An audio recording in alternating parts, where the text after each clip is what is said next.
Boas pessoal, eu sou o Pedro e sejam bem-vindos a mais um vídeo. Hoje estamos aí para mais um Viciado Comenta e meus caros amigos, hoje vamos falar sobre alterações no que diz respeito à conjuntura europeia do ponto de vista das telecom. Portanto, vai ou já foi lançada aqui uma apresentação oficial do Digital Networks Act, que basicamente é um documento que visa facilitar ou tornar mais ou menos burocrático e mais competitiva aqui o mercado das telecomunicações dentro daquilo que é a Europa, ok?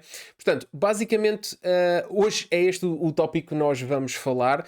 Acho que é um assunto muito importante para que nós analisemos aqui as coisas do Viciado Comenta com vista àquilo que vai ser o futuro, àquilo que está a ser praticado. Há coisas aqui que são muito interessantes e sobre as quais nós vamos falar, mas antes de começarmos então aqui o vídeo, vou-vos pedir aquilo que vos peço sempre. Em primeiro lugar, deixa já aí o teu like no vídeo que ajuda sempre bastante a divulgar. Subscreve o canal para receberes todos os conteúdos que eu vou lançando para aqui. E caso queiras receber os conteúdos de uma forma antecipada, podes carregar aí no botãozinho do aderir e por apenas 99 cêntimos por mês tens acesso a todos os conteúdos mal eu os lanço para o YouTube sem teres que ficar à espera do dia do lançamento, ok? Meus caros amigos, como eu fiz aqui questão de vos dizer nesta apresentação inicial, hoje vamos falar sobre o Digital Network Act, um documento que é muito importante e que, acima de tudo, visa tornar algo mais simples, conseguir, acima de tudo, controlar, regular melhor, de maneira que tudo isto, porque vocês sabem que a Europa tem um problema significativo face a outros mercados grandes, ou seja, o mercado europeu per si é um mercado muito grande, só que o problema é que é um mercado que é composto por muitas cabeças a pensar de maneira diferente e que todas elas querem continuar a manter a sua autonomia. Comparando isso, por exemplo, com o mercado da Índia, com o mercado da China ou com o mercado nos Estados Unidos, onde um governo central consegue ter poder sobre praticamente aquele território inteiro, acaba por nos tornar menos competitivos. Portanto, há sempre aqui uma necessidade a determinada altura, seja em que setor for, haver a necessidade de nós conseguirmos harmonizar um bocadinho as coisas. Por isso, vamos começar por analisar isto, vamos analisar por partes, porque senão vai ficar extremamente maçudo e lento analisar isto. Mas pronto, vamos então começar. Licenças ilimitadas e passaporte único. Vem aí um novo regulamento europeu das telecom. Vamos começar aqui pelo início. Bom, a Comissão Europeia prepara-se para introduzir um novo pacote legislativo de aplicação obrigatória na União Europeia que volta a alterar a legislação aplicável ao setor das telecom. Conhecido por Digital Networks Act, a partir de agora vamos chamar DNA para facilitar aqui, o regulamento harmoniza as regras a vários níveis e simplifica a vida das operadoras, nomeadamente em matéria de acesso ao espectro necessário para fornecimento de serviços móveis. A apresentação oficial poderá ocorrer já no próximo dia 20 de janeiro. Atenção aqui à questão do espectro, porque isto é muito importante. Já foi uma barraca cá em Portugal. Havemos de analisar isso, falar sobre cadeia de tomates, que acho que é um assunto muito interessante de nós analisarmos. Já foi uma barraca nos leilões do 5G, a necessidade do espectro, sempre que queremos algum novo player, é sempre uma barracada, as renovações. Portanto, isto visa harmonizar aqui um bocadinho essa situação e acho que vai ser um vídeo muito interessante nós falarmos sobre aquilo que foi o leilão do 5G. Atualmente, cada país determina a sua política de alocação de espectro, mas, de acordo com uma proposta preliminar obtida pelo político e consultada pelo ECO, a Comissão Europeia tenciona criar um mercado único obrigatório de espectro, retirando poder aos Estados-membros. A opção preferida prevê, em regra, licenças com duração ilimitada, com a possibilidade de cláusulas de revisão e de revogação dos direitos de utilização, renovações quase automáticas e a aplicação de modelos de leilão favoráveis ao investimento. Lê-se no documento que ainda pode sofrer alterações, mas o texto preliminar vai ao ponto de referir que os direitos de utilização devem ser, em princípio, garantidos por uma duração ilimitada. Uma ideia que poderá merecer resistência de países como Portugal. A alocação de espectro para serviços como o 5G é mais do que um aspecto meramente técnico. Para reguladores como a Anacom, o espectro é visto como o principal meio de intervenção no mercado. Por exemplo, foi através do leilão de licenças 5G que o regulador abriu a porta à entrada da Digi em Portugal, um player com ofertas diferentes das que existiam no mercado perante o entendimento de que havia falta de concorrência no setor. Além disso, parte significativa do espectro das operadoras expira no próximo ano e a Anacom tem estado inclinada a renovar parte das licenças sob a condição de as empresas investirem na resiliência energética das suas redes. necessidade que ficou bem explícita com o apagão ibérico em abril do ano passado. Para as operadoras, esta medida traz mais previsibilidade e custos mais reduzidos, permitindo um maior investimento em tecnologia. O documento prevê que o mercado único de espectro a nível europeu terá um impacto positivo no PIB e garantirá o desenvolvimento atempado de redes 5G e 6G de elevada qualidade. Só em Portugal, em 2021, as empresas do setor pagaram 566,8 milhões de euros pelas licenças que permitiram o desenvolvimento da quinta geração móvel. Ora bem, muita conversa. Vamos tentar aqui resumir um bocadinho isto, porque acima de tudo, o que é que nós precisamos de perceber? Nós percebemos várias coisas. A primeira coisa é, o nosso mercado, por exemplo, o português, imaginem, nós tínhamos, até à entrada da Digi, nós tínhamos aqui um problema significativo que era, tínhamos a Vodafone, a Mel e a nós como empresas com a totalidade, não vou dizer 100, mas com uma grande porcentagem daquilo que é o espectro que é necessário para o desenvolvimento das nossas, neste caso, redes móveis. Ou seja, se tu quiseres entrar num país e começar a desenvolver ou começar a colocar sites pelo país, não é só chegar e pôr as antenas. Tu precisas de espectro, tu precisas de frequência para difundir o teu sinal, certo? Portanto, não é só chegar aqui e meter as antenas e está feito. Pronto. Esse é um dos principais entraves à entrada de um determinado player, qualquer player que quer entrar num país. Ou seja, nem sempre é fácil. Às vezes, por mais que eu queira entrar num país, eu só tenho duas soluções. Ou espero por um determinado momento em que exista algum movimento no mercado e o regulador saiba disso e como contrapartida dessa negociação acaba por dizer, sim senhor, eu autorizo que vocês, por exemplo, façam a vossa fusão, mas vão ter que libertar uma parte do espectro que vocês os dois detêm para uma outra empresa para que ela possa fazer concorrência, ok? Porque senão o mercado vai condensar ainda mais. Ou espera por um momento destes, ou acaba por ser uma operadora móvel virtual e, portanto, começa a desenvolver os seus serviços de fibra, por exemplo, que não necessita de espectro, ou seja, aí é só mesmo a infraestrutura própria, e começa a desenvolver os seus serviços normais e é uma operadora móvel virtual utilizando uma rede de alguém que já detém esse espectro. Isso faz o quê? Faz com que, do ponto de vista dos mercados móveis, nós tenhamos uma grande dificuldade de entrada de novos players. Quando eu vos digo novos players, nós tendencialmente queremos operadoras com a rede própria, ou seja, porque nós até podemos ter 50 MVNOs, podemos ter 50 empresas com 50 nomes, com 50 cartões de cores e de feitios diferentes. O problema é, elas não vão ser concorrência real àquelas empresas a quem alugam os serviços. Pronto. Portanto, para começar aqui, a questão é muito importante que exista uma maior previsibilidade e maior capacidade em se atribuir espectro e se controlar o espectro. Okay? Isto é a coisa mais importante. Vocês dizem, mas Pedro, mas espera aí. Então, mas se vai haver um mercado único de espectro, isso significa o quê? Significa que os reguladores deixam de poder negociar individualmente os seus espectros dos países? Provavelmente sim. Ou seja, vai haver um regulador principal que vai dominar todo o espectro em todos os países da União Europeia e a partir daí as empresas vão a esse leilão, digamos assim, vão a esse mercado comprar espectro e essa compra de espectro vai ser feita por alguém que não tem uma posição, ou seja, é completamente diferente eu dizer aqui ao meu vizinho do lado para ir lá acima ao outro vizinho bater à porta dizer que ele está a fazer barulho ou eu ligar para a polícia para ir lá dizer está a fazer barulho, ou seja, não há aqui uma ligação. O que acontece é, nós temos aqui o nosso regulador nacional impõe-se, insurge-se, como fez, por exemplo, nos tempos de Cadete Matos, a Anacom entrou em guerra com estes players e, entretanto, temos aqui uma balbúrdia. Se é uma entidade europeia, as empresas já não vão ter peito para um pequenino, já é um gigantesco. Portanto, isto é uma maneira também de existindo um mercado único, um mercado geral, vai ser muito mais difícil às empresas andarem aqui em cada um na sua barraca, estão a perceber, a controlar ali os seus mini ecossistemas. Passa a ser um ecossistema maior.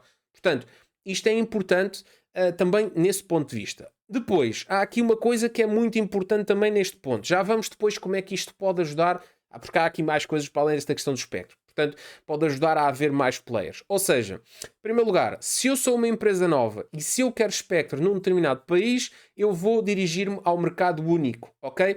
Imaginem a Digi que está, por exemplo, em Portugal, está em Espanha, está na Roménia e está, por exemplo, também na Bélgica.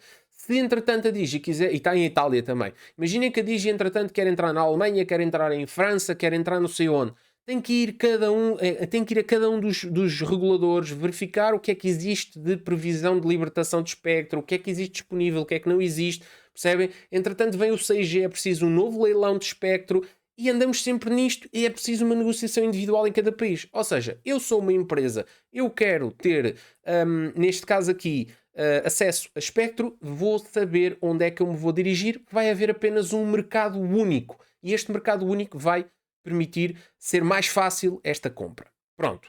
Depois, a questão da duração das licenças. A questão da duração das licenças é muito importante. E vocês, se lembram desde o início desta série do Viciado Comenta, lembram-se aí de uma choradeira por parte do CEO da nós, do Miguel Almeida, que disse: nós não vamos investir nem mais um cêntimo nas redes móveis em Portugal. Nem pensar nisto, pá. Para nós isto é completamente impensável. Porquê é que ele disse isto? Porque grande parte do espectro não... Ou seja, em primeiro lugar, tem uma duração, não é? Tem uma previsão de... Ou seja, o espectro é emitido por um determinado conjunto de anos. E ele já estava a ver o horizonte e não sabia em que condições é que esse espectro ia ser renovado. Ou seja, no limite, não é? Imaginem, a nós podia perder o espectro, o acesso ao espectro, por uma razão qualquer, ok? Portanto, eles ficam sempre na mão do regulador nacional. Portanto, o Miguel Almeida passou-se, não, porque isto é completamente impensável, porque nós depois queremos fazer investimentos em Portugal, mas estamos sempre de pé atrás, porque o nosso investimento não é garantido, eu posso estar a fazer este investimento todo e de repente vem para aí o Cadete Matos II e arma-me aqui uma peixarada e eu estou aqui e perco espectro para alguém, ou não sei o quê. Enfim, ou seja, isto visa harmonizar essas questões, facilitar estas questões, ok? Por um lado faz todo o sentido. Se eu fosse um empresário, se eu fosse o CEO, por exemplo, lá está, como o Miguel Almeida ou o que seja, da nós, da Mel, ou da Vodafone, ou da Digi, neste caso, claro que eu, para investir, eu tenho que ter a segurança que eu vou conseguir rentabilizar o meu investimento. Vamos lá ver uma coisa. Vamos imaginar que houve o leilão do 5G e agora 10 anos ou 15 anos e não se renova as licenças a uma determinada empresa. Aquela empresa não vai conseguir rentabilizar aquele investimento. Cada vez mais os investimentos necessários para o desenvolvimento de novas tecnologias, por isso é que eu às vezes até sou um bocado contra esta evolução desenfreada, porque já se está a falar no 6G como se fosse para amanhã. Entretanto, já existem ideias pioneiras para o 7G. Não se chega a conseguir disseminar a tecnologia anterior e já se está a andar para a frente numa velocidade desenfreada que só aumenta os custos e não traz benefícios, digamos assim, à maioria da população, que compensa essa corrida desenfreada. Vocês dizem-me assim: oh Pedro, mas olha lá uma coisa, tu já reparaste, por exemplo, quando estávamos no 4G, no LTE, era muito interessante passar para o 5G, mais velocidades, melhores latências. Olha, por exemplo, o que o 5G standalone permite fazer em alguns projetos específicos em empresas, com a questão da robótica, a questão da inteligência artificial, fazer redes privadas, e isso permite coisas incríveis. Epá, é verdade, mas a mim, a ti, a grande maioria de nós, isso vai mudar a nossa vida completamente? Não vai. Portanto, e nós hoje em dia, é como eu vos digo, ainda continuamos com uma rede 5G fake. Nós continuamos em não standalone, ou seja, já estamos a falar no 6G, quando ainda nem sequer o 5G andamos a utilizar em condições. No dia que dissemos assim, não, olha, pronto, já garantimos o 5G standalone em todo o lado do nosso país, pronto, então vamos começar. Isso é uma coisa. E nós nem somos dos mais atrasados. Nós nem somos dos mais atrasados em essa tecnologia. Vocês, inclusive, viram no meu vídeo anterior, onde estivemos a falar sobre a Digi na Roménia, e o 5G na Roménia é uma cena que tu tens que meter binóculos para ver. Só existem algumas zonas muito mais... grandes focos urbanos. O resto do país é LTE com fartura. Portanto, nós até nem estamos mal nesse aspecto, mas já estamos sempre a querer andar para a frente. Pronto, isso depois coloca aqui pressão nos investimentos. Este tipo de ideias, como é a questão da... Ou seja, a ideia de, em primeiro lugar, as licenças são ilimitadas, ponto e vírgula, ok? Ponto e vírgula. Ou seja, tem aqui, claro, cláusulas de revisão e revogação, ou seja, vão ter que existir aqui um conjunto de regras para, caso haja a necessidade de rever algum ponto ou até revogar o acesso, tem que existir cláusulas, logicamente, mas o importante é, como as empresas sabem de antemão quais é que são o conjunto de obrigações que têm que cumprir, sabem que a renovação, desde que cumpram isso, está garantida, E acima de tudo, esta ideia também na mexida das licenças visa a que os leilões sejam mais favoráveis ao investimento, ou seja, a malta quando vai, neste caso, ao leilão para comprar espectro, já vai com uma lógica de meio, ou seja, já vai investir num negócio mais, digamos assim, mais seguro, já vai mais confiante de que não vai acontecer nada pelo caminho e que vão ter um conjunto alargadíssimo de anos para poderem depois reverter os investimentos que fizeram. Agora, há aqui uma questão que é interessante, que é o seguinte: o regulador, perdendo este acesso a esta ferramenta, que é este poder a que tem para, de alguma forma, dizer assim, meus senhores, calma, eu tenho o vosso espectro na mão e eu é que vou decidir em que condições é que eu renovo esse espectro. Portanto, os senhores acalmam aí os cavalinhos e vão fazer aquilo que eu vos estou a mandar. Ou seja, eu vou-vos dar aqui um caderno de encargos, vocês vão cumprir e se cumprirem eu renovo-vos o espectro. Ou seja, o regulador vai deixar de ter desse modo esse poder. Por exemplo, foi dada aqui a questão de o regulador português, a ANACOM, para a renovação agora, que em princípio será até 2041, exige que haja um investimento significativo no aumento da resiliência das redes, por causa da questão do apagão, que se percebeu que as nossas redes não têm a resiliência necessária, neste caso, para aguentar algo deste género, pelo menos tão prolongado. Isso deixa de acontecer. Portanto, por um lado, vai facilitar, mas por outro, vai criar aqui um bocado de problemas. Mas eu acredito que não há soluções perfeitas. Há um conjunto de cabeças que acham que nós não podemos mexer se for causar alguma. Vejam, por exemplo, a questão, agora que não tem nada a ver, mas a questão aqui, por exemplo, do Mercosul. Nós queremos algo que nos vai abrir portas para um mercado gigantesco, mas entretanto vai criar problemas em dois ou três pontos de determinados setores, nomeadamente na agricultura e tal. Meus amigos, há dores de crescimento que têm que acontecer. E aqui é a mesma coisa. Vai haver estas dores de crescimento. As propostas são precisamente para isso. Ou seja, há muitas cabeças a pensar, é preciso haver diálogo e é preciso entrar-se em acordos. Se se começar efetivamente a perceber que os reguladores, sem este poder, as empresas estão a fazer o que querem, etc., é preciso haver aqui de facto depois pressão no sentido de ratificar este tipo de documentos e de aumentar, digamos assim, a capacidade depois que, de alguma forma, né, tem que se trabalhar no documento de maneira a que as empresas depois tenham que respeitar, ou neste caso, por exemplo, havendo aqui estas cláusulas de revisão e revogação, colocar, por exemplo, olha, a partir no horizonte, vamos imaginar aqui um exemplo de que, não senhor, olha, como isto agora aconteceu, as empresas borrifaram-se para isso da resiliência, continuaram com as baterias que tinham, que estão como está, e borrifaram-se para isto. Pronto, olha, meus amigos, identificámos que isto é um problema, tem aqui um horizonte de 5 anos em que vai ser, por exemplo, colocado como condição de revisão ou de revogação a incapacidade das redes, por exemplo, não terem resiliência para 48 horas sem energia elétrica. Estou a pôr um exemplo à toa. Pronto, e a partir daí eles já sabem. Portanto, há sempre aqui um conjunto de problemas, a perda de um bocadinho da soberania por parte dos reguladores, mas eu acho que, tendo em conta o aumento, a harmonização e o aumento da competitividade dentro daquilo que é o espaço europeu, para que várias empresas de telecom consigam funcionar, eu acho que compensa essa perda de soberania, no meu ponto de vista, ok?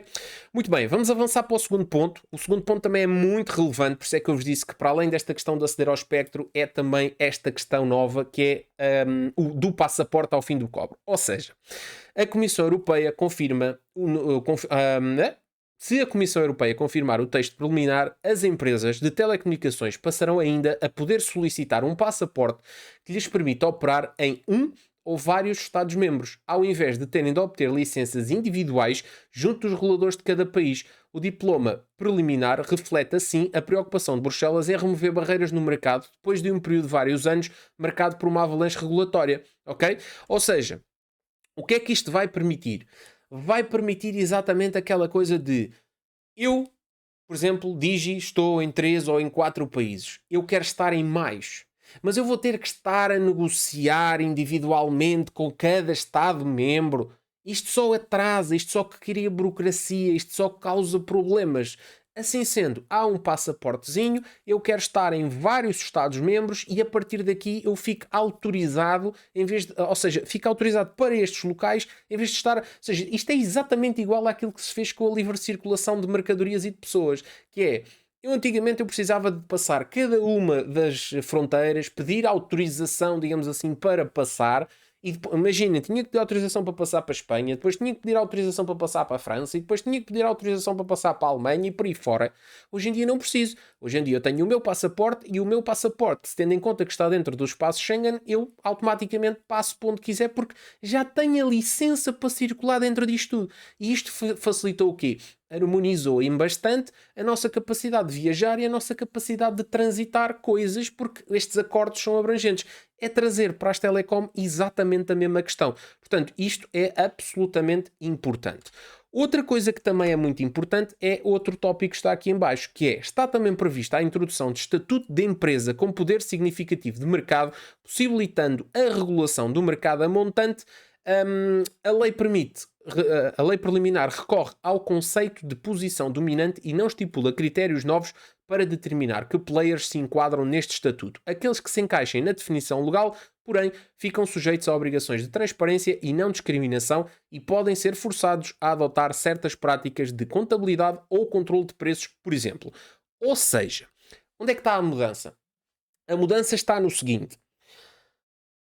Aqui há uns anos atrás, vou errar, uns 3 anos atrás, a Anacom obrigou a Mel, por posição dominante, a permitir o acesso à rede de fibra aos outros operadores, ou seja, no mercado grossista. Tendo em conta que a Mel é, de longe, a empresa que tem a maior infraestrutura de fibra, de cobertura em Portugal, tem também desde os tempos da PT, não é? Que herdou toda aquela infraestrutura de cobre e tal, que agora estão a modernizar. Tendo em conta que a Mel tem essa posição dominante, a Anacom obrigou a Mel a, sempre que for necessário, os outros operadores podem solicitar à Mel acesso, neste caso, à sua rede de fibra, alugando, obviamente, essa mesma fibra, para que exista concorrência em determinados locais. O que é que este novo estatuto de poder significativo de mercado vem criar? Vem criar somente a possibilidade de o regulador não ter que fazer isto depois de detectar um problema. Ou seja, hoje em dia é assim, o regulador olha para o mercado e diz assim, não senhor, olha, realmente este player aqui tem um domínio significativo, mas eu não posso fazer nada por enquanto. Quando eu começar a detectar, por exemplo, e vamos imaginar que o player A tem o interior todo do país que é só deles e começam a criar burocracia e começam a criar dificuldades para que os outros players não coloquem lá as suas infraestruturas e começa a ser difícil, pronto, então aí sim senhor, o regulador do país diz, não, há aqui uma questão de posição dominante de mercado e eu vou neste caso enquanto regulador, obrigar aquela empresa, um bocadinho àquilo que aconteceu à Mel, obrigar aquela empresa a fornecer acesso, ou seja, obrigatoriamente tem que dar acesso à sua fibra àquelas operadoras. Ponto final. Aqui não. Aqui é detectado antes de acontecer o problema de concorrência, antes de se detectar o poder sobre, ou seja, o domínio sobre um determinado mercado.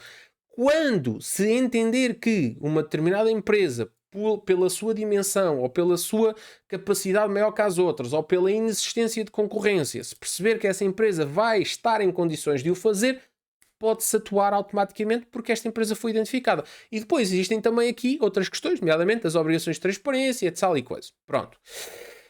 Última coisa que é também muito importante é a questão aqui do cobre. Portanto, o cobre, quando se diz cobre, é aquela, digamos assim, a ADSLs da vida, não é?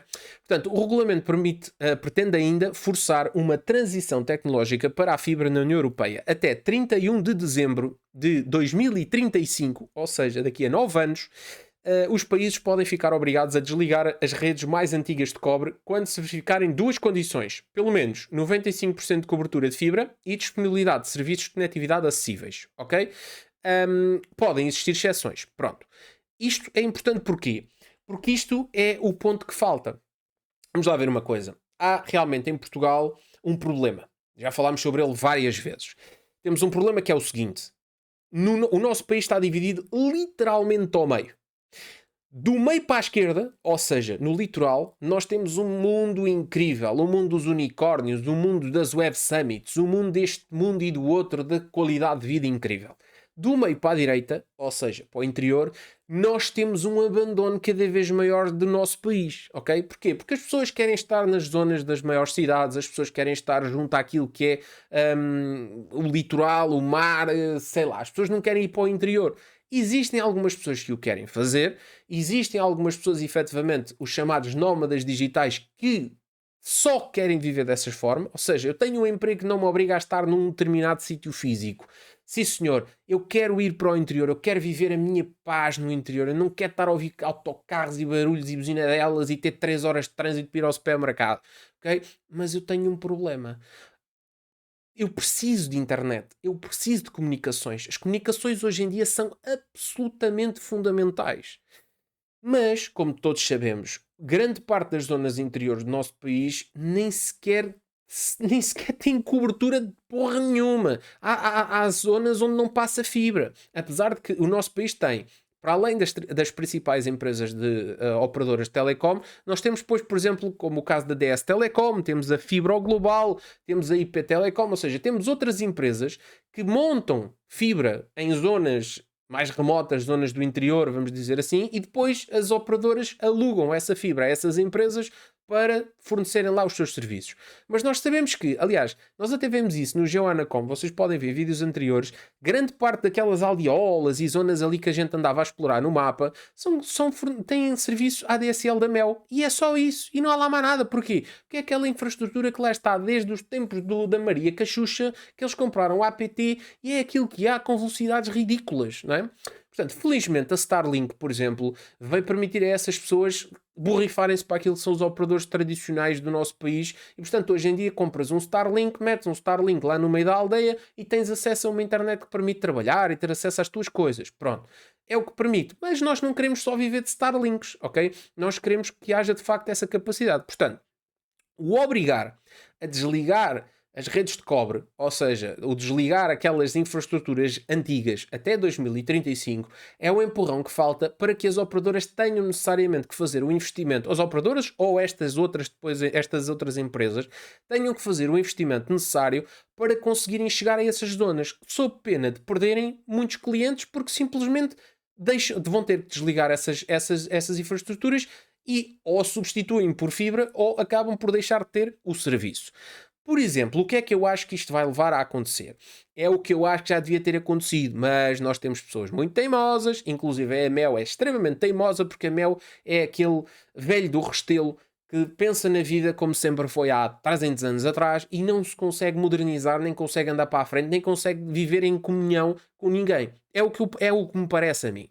Por exemplo, nós hoje em dia temos um acordo entre nós e a Vodafone, um acordo de partilha de acesso à fibra, que já hoje em dia já tem sensivelmente 3,9 milhões de partilha de casa, ou seja, de acessos partilhados, que é o quê? Meu, eu sou a Vodafone, tu és a nós fazemos a mesma coisa.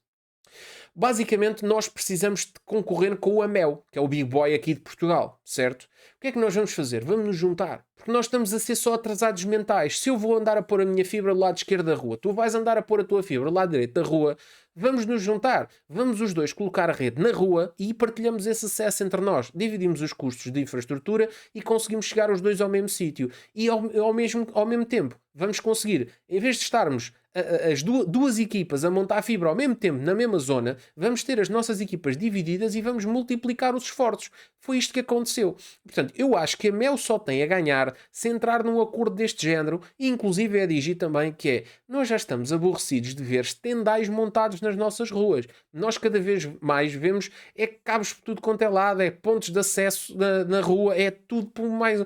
Reparem, isto em grande parte dos países de Norte da Europa é proibido, tem que ser tudo subterrâneo. Mas nós, por exemplo, aqui é só estendais, é iluminação, é telecomunicações e temos isto vezes 3 e vezes 4. Quer dizer, temos 4 operadores a passar fios, é postes quase que vêm abaixo com carradas de rolos de fios agarrados. Portanto, isto é algo que é para acabar. Portanto, seria interessante se estes senhores se conseguissem juntar e conseguissem, de facto, eu já não vou dizer por pressão do regulador, porque isso aí depois já é uma questão mais complicada, porque eles depois começam logo a tremer das pernas. Ai que meu Deus, que vem o Cadete Matos outra vez. Vocês nem podem dizer isso à frente das sedes das empresas, que vocês dizem esse nome, eles caem logo para trás cheios de medo.